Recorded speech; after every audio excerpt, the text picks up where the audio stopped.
Jai Hind and very good morning to each and every one of you. Hope you all are fit, fine, and healthy at home. Today I am back again, your educator Gaurav Adanik, in the another important and interesting session of Organization of Commerce and Management. तो बच्चों, I hope you have seen my previous video. Now, today we are going to initiate with chapter number 5, Staffing, and this is considered to be the last lecture of this chapter, where you will find all the doubt solution as well as your textbook solutions. So students, what we are waiting for? Let's get started. So in this video we are going to discuss about the process of selection. As you all know that in the previous one we have discussed about the various channels or the various things of selection, which is internal as well as external. Now after understanding what is selection, let us understand how it being performed, यानी इसकी प्रक्रिया कैसी होती है, इसकी process कैसी होती है. आइए हम सब लोग देख लेते हैं. सबसे पहले हम शुरुआत करेंगे पहले पॉइंट से. As you can see on your screen that welcoming and primary meeting. Like suppose for an example, अगर आप एक कैंडिडेट हैं और वो एक कैंडिडेट होकर आप कंपनी में जाते हैं, तो सबसे पहले कंपनी आपको क्या करती है? वेलकम करती है. ठीक है. जैसे suppose you are giving an interview in an organisation, तो आप पहले रिसेप्शनिस्ट के पास जाएंगे और उसके पास जाकर फिर इन्वेस्टिगेट करेंगे. ठीक है. और इन्वेस्टिगेट करने के बाद आप ये पूछेंगे कि आपके लायक जॉब वहाँ पर है, सुटेबल है या नहीं. एंड आफ्टर अंडरस्टैंडिंग, अगर आपकी जॉब सुटेबल है तो वो आपको रिक्रूटमेंट ऑफिसर्स के पास ट्रांसफ़र कर देती हैं. फिर आप रिक्रूटमेंट ऑफिसर के पास जाके अपनी नॉलेज, अपनी स्किल, अपनी वर्किंग कैपेबिलिटी बताते हो, और अगर उसे ये चीज़ इम्प्रॉपर लगती है तो वो आपको रिजेक्ट कर देगा, और अगर प्रॉपर लगती है तो वो आपको एप्लीकेशन फॉर्म में सेव करके एज एन एम्प्लॉय के लिए आपको आगे रेफ़र कर देता है. सो इन शॉर्ट हम कह सकते हैं कि एक सिंपल सी प्रोसेस है. यानी इसमें शुरुआत कहाँ से होती है कि when you are going to an organisation, अपना रिज्यूम सबमिट करने से लेकर अपनी एलिजिबिलिटी देखने तक, ताकि ये पता चले कि आप उस कंपनी के लिए हैं या नहीं, या कंपनी आपको चाहती है या फिर नहीं. उसके बाद सेकेंड टॉपिक आ जाता है यहाँ पर देखने के लिए, that is receiving of screening and application. यानी अगर जब आपने अपने सारे डॉक्यूमेंट जमा कर दिए हैं तो वो सारे डॉक्यूमेंट्स वैल्यूएट किए जाते हैं. वैल्यूएट किए जाते हैं मीन्स कि जो आपने चीज़ें बताई है वो सारी चीज़ें सही है, जैसे क्वालिफ़िकेशन, एक्सपीरियंस, नॉलेज, स्किल्स, ये जो जो चीज़ें हम बताते हैं वो सारी चीज़ें बाद में फिर वेरीफाई होती है. कैसे वेरीफाई होगी? आपकी क्वालिफ़िकेशन मार्कशीट से वेरीफाई होती है, आपका अनुभव एक्सपीरियंस सर्टिफिकेट से वेरीफाई होता है, और अगर आपने किसी दूसरी जगह पर जॉब किया हुआ है तो फिर वो भी काउंट किया जाता है. अगर इसमें से कोई भी जानकारी, कोई भी इन्फॉर्मेशन फैटल डिक्लेयर होती है, फैटल मतलब रॉन्ग डिक्लेयर होती है, गलत डिक्लेयर होती है या इम्प्रॉपर डिक्लेयर होती है, तो आप उस पोस्ट के लिए या फिर उस स्क्रीनिंग के लिए रिजेक्ट कर दिए जाओगे. ठीक है बच्चों. तो ये था second step after welcoming, receiving and screening. The third step is necessary test. बच्चों, ये स्टेप ऑलमोस्ट हर ऑर्गेनाइजेशन में तो नहीं होता है, लेकिन फिर भी ये खासकर उन ऑर्गेनाइजेशन में होता है जहाँ पर आप इंफॉर्मेशन टेक्नोलॉजी यानी आईटी से रिलेटेड जॉब्स और हाईली स्किलफुल लेबर, ठीक है, से जॉब करते हो. यहाँ पर आपकी कुछ आईक्यू टेस्ट भी ली जा सकती है. ठीक है. अब आईक्यू क्या होता है? आप सभी लोगों को ये इसका आपने सुना होगा इस वर्ड को. फुल फॉर्म इसका क्या है? अगर आपको पता है तो प्लीज़ नीचे कमेंट बॉक्स में ज़रूर डालें. ठीक है. This is a task for you. या आपको मैं आज की एक्टिविटी दे रहा हूँ कि अगर आईक्यू का जिसे भी फुल फॉर्म पता है वो नीचे कमेंट बॉक्स में आईक्यू का फुल फॉर्म ज़रूर डालें. ठीक है. चलिए, उसके बाद आईक्यू टेस्ट जो होता है वो उसमें आपकी मेमोरी, ठीक है, आपकी सेंस, आपकी स्मार्टनेस, आपकी पावर ऑफ डिसीजन मेकिंग और आपकी थिंकिंग कैपेसिटी पर सवाल उठाए जाते हैं, और ये देखा जाता है कि आप मेंटली कितने ज़्यादा स्ट्रांग है, क्योंकि हर कंपनी यही चाहेगी कि उसके पास फिज़िकली स्ट्रांग तो मेंबर आए ही है, साथ ही साथ मेंटल स्ट्रांग भी वो पर्सन होना चाहिए, तभी आपका रिक्रूटमेंट जल्दी हो सकता है. आईक्यू टेस्ट के बाद जो दूसरा टेस्ट होता है वो होता है एप्टीट्यूड टेस्ट. एप्टीट्यूड टेस्ट में मतलब आपको कुछ सिचुएशंस दी जाती है, ये देखा जाता है कि आप क्या उस सिचुएशन में सर्वाइव कर पाते हो या नहीं कर पाते हो. यानी कुछ आपको स्थिति दी जाएगी, उस स्थिति को आप कैसे संभालोगे, क्या करोगे, क्या नहीं करोगे, ये आपको एप्टीट्यूड टेस्ट में देना होता है. इसके बाद तीसरा आता है ट्रेड टेस्ट. ट्रेड टेस्ट मतलब जिस भी ऑर्गेनाइजेशन में आप जॉब करने वाले हो या जो भी जॉब आप करने वाले हो उसमें आप कितने एक्सपर्टाइज हो, कितने स्किलफुल हो, वो काम आप कैसे कर सकते हो और कितना बेहतर तरीके से कर सकते हो, ये आपको ट्रेड टेस्ट में बताना होता है. For an example, if I am going for the sales job, that तो वो मुझसे ट्रेड टेस्ट में क्या करवाएंगे, वो मेरी कम्युनिकेशन टेस्ट करेंगे, वो मुझसे कोई भी टास्क देकर मुझे बोलेंगे कि आप इसे सेल करके दिखाइए। इन शॉर्ट ट्रेड टेस्ट में वो ये देखते हैं कि ये बंदा या ये बंदी ट्रेड के मामले में हमारी कंपनी में कैसे काम करने वाला है। इसके बाद आखिरी जो होता है टेस्ट, वो होता है साइकोलॉजिकल टेस्ट। ये आपका मेडिकल टेस्ट होता है जो आपकी मानसिक स्थिति को बताता है कि ही और she, that person who is coming for the organisation, वो उसका मेंटल बैलेंस तो है, यानी वो मानसिक रूप से स्वस्थ है या नहीं, ये आपको चौथे टेस्ट में पता चलता है, दैट इज़ साइकोलॉजिकल टेस्ट। तो बच्चों 4 टेस्ट मैंने आज आपको बताए जो आपको सिलेक्शन में ध्यान में रखने हैं। पहला आईक्यू टेस्ट, दूसरा एप्टीट्यूड टेस्ट, तीसरा ट्रेड टेस्ट और चौथा साइकोलॉजिकल टेस्ट। ये चारों टेस्ट अगर आपने सक्सेसफुली पार कर लिए और आप सिलेक्ट हो गए तो आपको फिर आखिरी टेस्ट का जो राउंड है वो पार करना है, दैट इज़ पर्सनल इंटरव्यू, जिसे हम कहते हैं PI. Personal interview generally you has to be sit in front of a interviewer, यानी जो भी उस कंपनी का एक पहले से रिनाउंड एम्प्लॉय है वो आपसे कुछ फ़ेस टू फेस जानकारियाँ साझा करेगा। इन शॉर्ट ये वही जानकारियाँ होगी जो आप मैनेजमेंट को या डिपार्टमेंट को लिखित रूप में दे रहे हो, यानी आपने जो भी एजुकेशन, क्वालिफ़िकेशन, स्किल्स और ये सारी चीज़ें अपने इंटरव्यू में डाली, वो सारी चीज़ों पे आपसे कुछ क्वेश्चन पूछे जाएंगे। The work related questions are asked, ठीक है, काम से रिलेटेड कुछ क्वेश्चन पूछे जाएंगे और उसमें ये देखा जाएगा कि क्या आप मेंटली प्रिपेयर्ड हैं उस जॉब के लिए।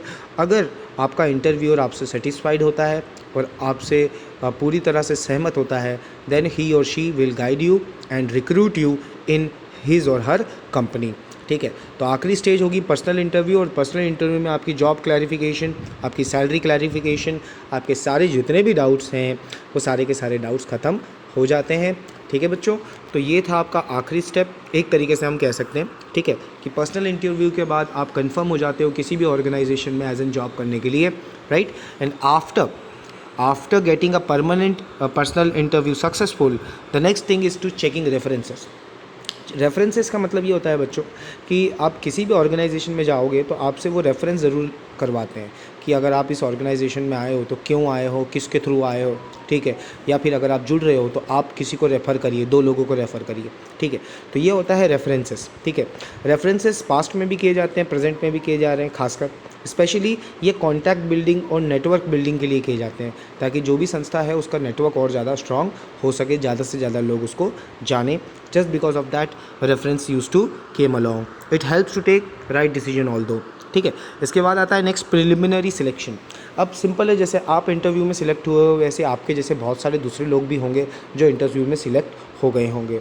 अब उन इंटरव्यूज़ में सिलेक्टेड लोगों में से जो बेस्ट आउट ऑफ बेस्ट है, ठीक है, बेस्ट पॉजिटिव आउटकम, उसमें से मैं जो टॉप पीपल्स हैं वो मैं उठा लूँगा। कैसे? Suppose for an example, if I have taken 10 interviews but I require only 5 peoples in my company, then what should I do कि उन 10 में से जो टॉप 5 होंगे, जो टॉप बेस्ट होंगे, जिनका इंटरव्यू बेस्ट तरीके से आया होगा, जिनकी स्किल, क्वालिफिकेशन, नॉलेज बाकी सबसे ज़्यादा भारी पड़ जाएगी, उन्हीं 5 लोगों को कंपनी क्या करेगी? सिलेक्ट कर लेगी, ठीक है। It's depend on the vacancy of the company, यानी जिस कंपनी में जितनी वैकेंसी हो ये उस चीज़ पर डिपेंड करती है। इसके अलावा this list is usually include more number of candidates than required, यानी जितने चाहिए उससे भी ज़्यादा की लिस्ट होती है, पर उसमें से जो हमारे best out of best candidate होते हैं हम उनको ही कंपनी के अंदर लेकर आते हैं। फिर आता है 7वां पॉइंट, आपकी मेडिकल एग्जामिनेशन, यानी आपका फिर पूरा मेडिकल टेस्ट होता है जिसमें डॉक्टर सारी चीज़ें चेक करता है, ठीक है, आपकी ब्रीदिंग से लेके आपका ब्लड सर्कुलेशन, आपकी आई साइट, ठीक है, आपकी वॉकिंग, आपकी स्टैंडिंग, आपकी सिटिंग, इन शॉर्ट हर चीज़ को बहुत ही क्लोजली मॉनिटर किया जाता है। ये देखा जाता है कि आपके पास कोई बीमारी तो नहीं है या फिर आप मेंटली और फिज़िकली फ़िट है या नहीं, ठीक है। तो ये एक क्राइटेरिया है। इसके बाद अगर आप इसमें पास हो जाते हैं तो आपको मेडिकल सर्टिफिकेट भी मिल जाएगा। मेडिकल सर्टिफिकेट के बाद अब आती है बात आपकी जॉब प्रोफाइल की, कि आप जो जॉब कर रहे हैं वो जॉब में आपको क्या करना है, कितनी देर काम करना होगा, कितना पैसा मिलेगा, वो सारी चीज़ आपको मिलेगी अपॉइंटमेंट लेटर में, ठीक है। यह है इसका 8वां स्टेप। इसमें आपको प्रॉपर अपॉइंटमेंट लेटर मिलती है, यानी क्या काम आप करने वाले हैं, कौन सी जगह पे करेंगे, किस डेजिग्नेशन पर रह के करेंगे, आपके क्या क्या राइट्स हैं, आपके क्या क्या रिस्पॉन्सिबिलिटी होगी, आपको कितना रेन्यूमरेशन मिलेगा यानी कितना पैसा मिलेगा, आपकी सैलरी कितनी होगी, और आपके फाइनेंशियल और नॉन फाइनेंशियल डिटेल्स, सारी चीज़ें अपॉइंटमेंट लेटर पर उल्लेखित होती है, यानी मेंशन्ड होती है, ठीक है। आप इसे ऑफ़र लेटर भी कह सकते हो, ठीक है, या फिर इसे अपॉइंटमेंट लेटर भी कह सकते हो। इसके बाद last but not the least, after getting join in the company, induction to the organisation. Induction मतलब जैसे आप कंपनी के अंदर चले गए तो कंपनी आपको पहले इंट्रोड्यूस करेगी अपनी कंपनी को, यानी जितने भी नए रिक्रूटमेंट है वो सारे कंपनी अपने आप को इंट्रोड्यूस करेगी उनके सामने कि कंपनी क्या है, कंपनी में कितने सुपीरियर लोग हैं, कितने कलीग्स हैं, कितने सबऑर्डिनेट हैं, कंपनी कैसे काम करती है। ठीक है, तो एक इंडक्शन होगा जिसे सेमिनार कह सकते हैं। ठीक है, जो एक स्टार्टिंग में किया जाता है, राइट। कंपनी अपने आप को इंट्रोड्यूस करती है, जैसे आप कंपनी को इंट्रोड्यूस हो रहे थे अभी तक, अब कंपनी आपको इंट्रोड्यूस करेगी, ठीक है, अपने आप को। तो बच्चों ये था 9वां स्टेप जो कि इंडक्शन के नाम से जाना जाता है। Hope you all have understood this 9 steps of selections. ठीक है, I am starting from the beginning, I will give you a quick recap. Number 1, you being welcome in the company. पहले आप कंपनी में जाओगे। Second, receiving end selection application, यानी वो आपकी application receive करेंगे और फिर आपसे कहेंगे कि आपके लिए जॉब है या नहीं है, तो उसका फिर आपका टेस्ट होगा। अब वो टेस्ट IQ हो सकता है, एप्टीट्यूड हो सकता है, ट्रेड हो सकता है, साइकोलॉजिकल हो सकता है। जैसे ही आप टेस्ट पास करते हो आपको इंटरव्यू देना होगा, पर्सनल इंटरव्यू। पर्सनल इंटरव्यू में अगर आप पास हो गए फिर आपका रेफरेंस देखा जाएगा कि आप किसके थ्रू यहाँ पर आए हो। उसके बाद जो बेस्ट आउट ऑफ बेस्ट है उनमें से सिलेक्शन क्राइटेरिया होगी। ठीक है, आफ्टर गेटिंग सिलेक्टेड उनका मेडिकल टेस्ट होता है। मेडिकल टेस्ट के बाद उनको अपॉइंटमेंट लेटर मिलता है और अपॉइंटमेंट लेटर के बाद आपको फिर इंडक्शन के लिए कंपनी में बुलाया जाता है। तो बच्चों यहाँ पर हम कह सकते हैं कि आप एक कंपनी के एम्प्लॉय बन जाते हो। ठीक है, आफ्टर पासिंग दिस 9 स्टेप्स। ठीक है, तो जैसे ही आप कंपनी के अंदर आ गए तो कंपनी का जो नेक्स्ट स्टेप है या फिर जो नेक्स्ट हम कहें अगला स्तर होगा वो होगा ट्रेनिंग एंड डेवलपमेंट का। ठीक है, यानी जहाँ आपको प्रशिक्षण दिया जाएगा ताकि आपका विकास हो सके। ठीक है, यानी विकास तभी होगा जब आपको टोटल सही प्रशिक्षण मिलेगा, सही ट्रेनिंग मिलेगी। तो ट्रेनिंग असलियत में होता क्या है? So let's move to this. As you can see on your screen that training is a recruitment generally specially the people those who are not experienced, यानी जो अनुभव जिनके पास नहीं होता है क्योंकि फ्रेशर्स हैं, तो उन लोगों को थोड़ा सा ट्रेनिंग देना पड़ता है। ट्रेनिंग मतलब ऑर्गेनाइजेशन के बारे में उन्हें बताना, प्लस थियोरी का उनको नॉलेज देना, प्रैक्टिकल का उनको नॉलेज देना, उनको काम की प्रोफिशेंसी के बारे में बताना, यानी काम कैसे होने वाला है। इसके अलावा ये कंटिन्यूस प्रोसेस है, यानी लगातार चलती रहती है क्योंकि कंपनी में नए नए लोग आते रहते हैं। ये आपकी नॉलेज, एबिलिटी, प्रोफिशेंसी पर बेस करती है। Training is one of the most important part of an organisation because जब तक अगर आप ट्रेनिंग नहीं दोगे किसी को भी तो वो बंदा अपने काम को बेहतर तरीके से समझ नहीं पाएगा। इन शॉर्ट, अगर आपको किसी भी एम्प्लॉय से अच्छा काम चाहिए तो आपको उसको प्रॉपर ट्रेनिंग देनी चाहिए। ठीक है, उसके बाद ट्रेनिंग का जो कॉन्सेप्ट है वो हमारे इकोनॉमिस्ट ने क्या बताया है, जो हमारी टेक्स्ट बुक में दिया हुआ है कि training is a theoretical and practical knowledge of employee, यानी ये थियोरी की नॉलेज होती है और प्रैक्टिकल की नॉलेज होती है। ठीक है, यानी आपको वो लिखित रूप में कंपनी के सारे रूल्स एंड रेगुलेशन समझाते हैं और साथ ही साथ आप उसको कैसे अप्लाई करें, कैसे आप उसको इस्तेमाल करें, कैसे उनका आप प्रैक्टिकल रूप ले सकते हैं। ठीक है, उसमें हम चर्चा करते हैं।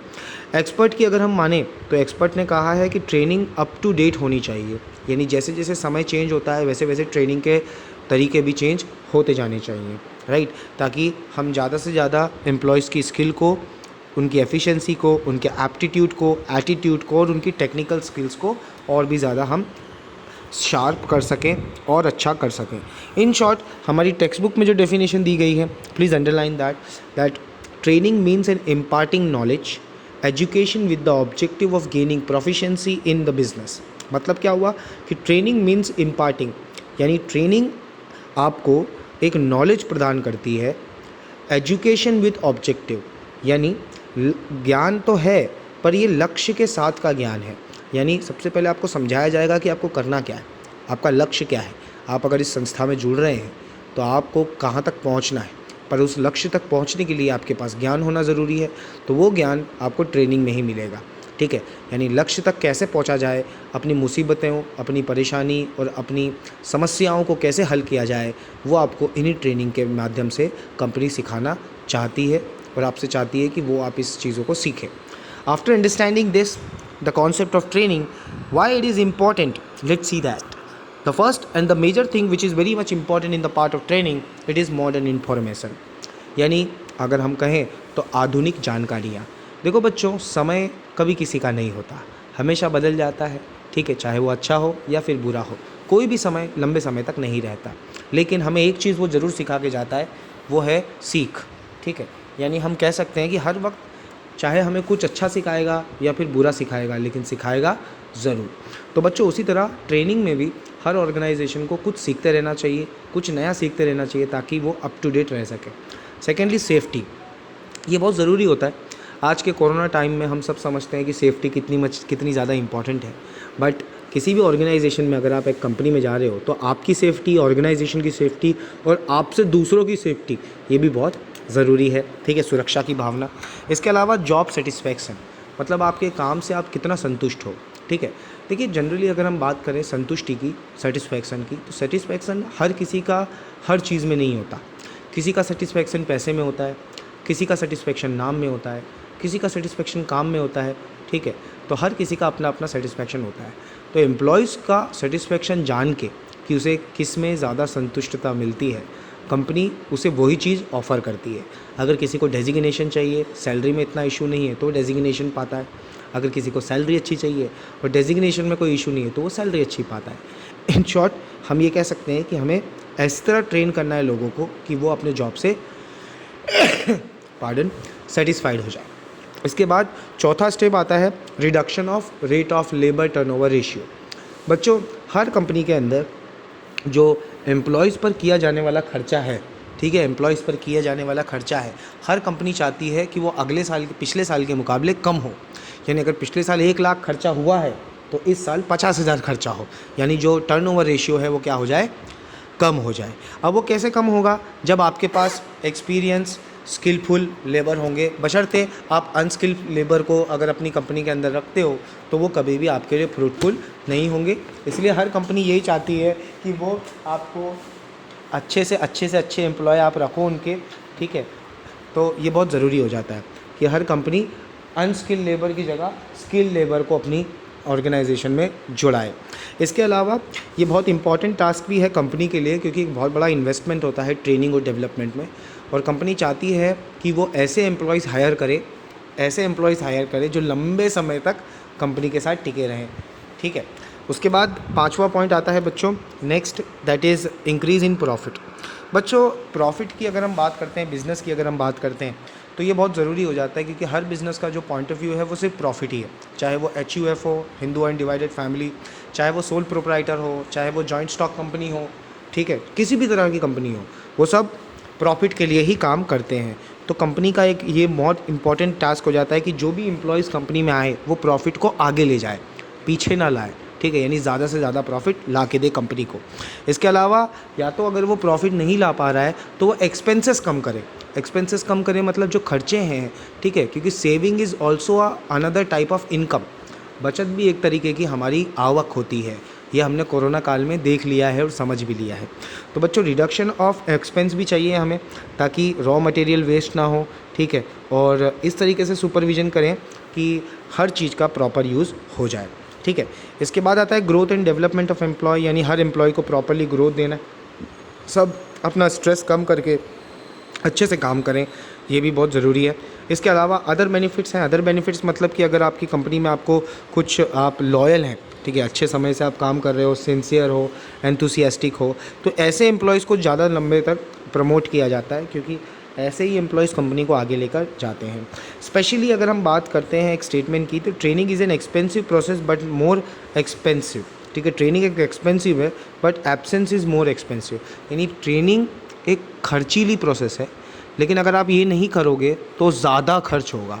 समझ रहे हो इस कॉन्सेप्ट को? मतलब क्या हुआ इसका, कि अगर आप ट्रेन नहीं कर रहे हो, प्रशिक्षित नहीं कर रहे हो, तो आप अपना खर्चा, तो कुछ खर्चा तो आप बचा लोगे, लेकिन आने वाले समय में वो एम्प्लॉय ऐसा काम करेगा कि आपका बहुत ज़्यादा खर्च हो सकता है, ठीक है। तो मोर एक्सपेंसिव ना हो, इसलिए हमें थोड़ा सा एक्सपेंसिव चल जाएगा। सो ये स्टेटमेंट याद रखना, बोर्ड एग्ज़ाम में काफ़ी अच्छा स्टेटमेंट है, पूछा जा सकता है, काफ़ी बार पूछा भी गया है। Training is an expensive but the absence of training is more expensive, ठीक है।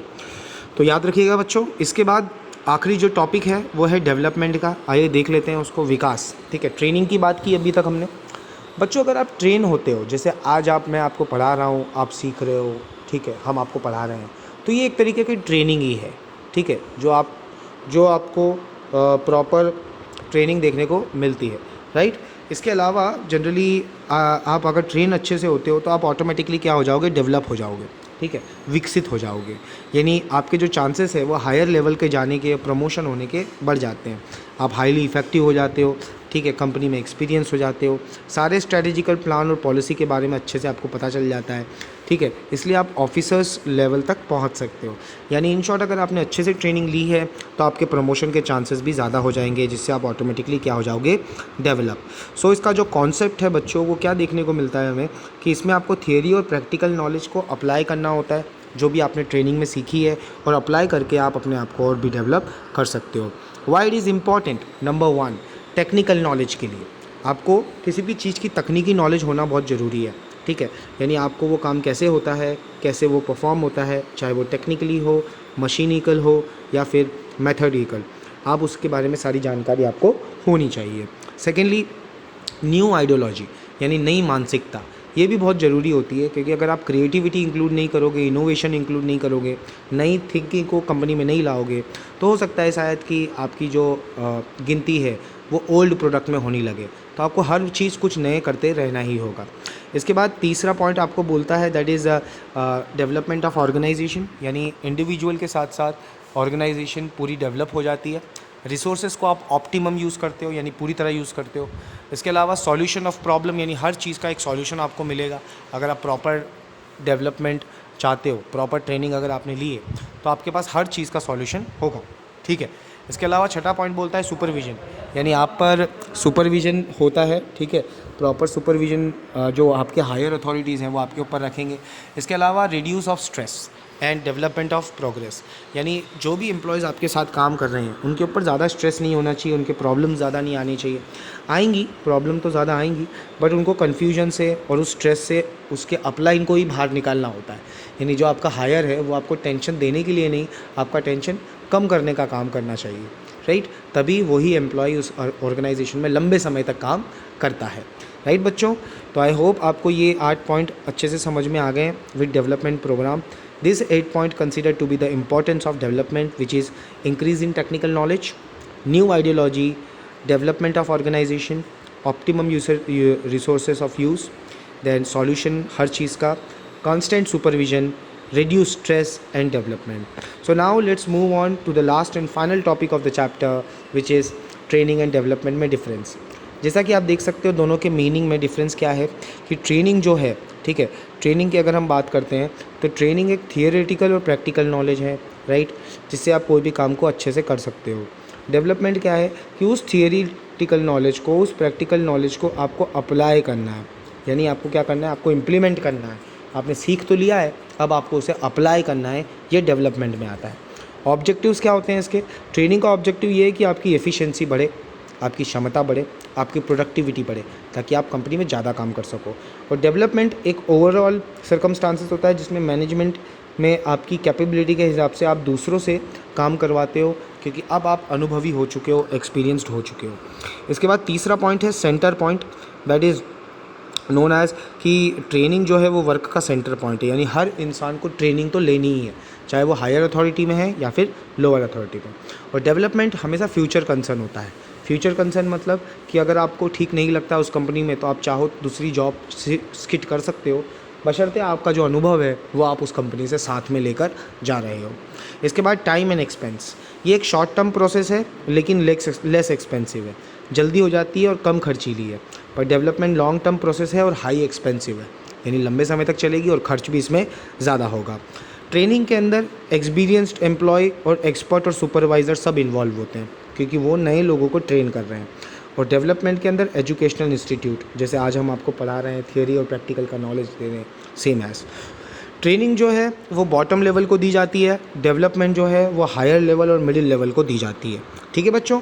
सो this 6 point are very much important for you from the point of view of exam, difference between training and development. Hope you all have understood this. फिर भी अगर कोई doubt है, परेशानी है, कुछ नहीं समझ में आ रहा है, तो please post your comment in your comment box, sure will get back to you soon, ठीक है। Till then go through it, rectify your doubts and we'll get back to you soon.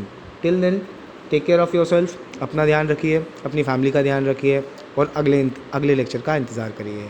Will get back to you. Till then, I am your educator Gaurav Adhnik signing off today. You do take very care of yourself. Thank you so much. Jai Hind.